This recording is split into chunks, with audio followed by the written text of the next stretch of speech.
Good morning mga akla. For today's video nga pala is kakatapos ko lang maligo niyan. So, mag-apply to lang tayo ng sunblock kasi magkabalabo na naman yung akla. Pero not sure mga kabeshi kasi nung kagahapon, masakit talaga yung kamay ko mag-volleyball. So, hindi ko pala siya na-video ang kagahapon kasi I'm so busy mag-volleyball. So, let's go.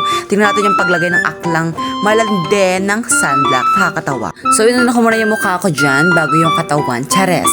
Pero sa kami lang talaga ako guys nagalagay ng sunblock kasi di ko linalagyan yung paa ko kasi napakagdi mo naman ko nalagyan po ang paa mo.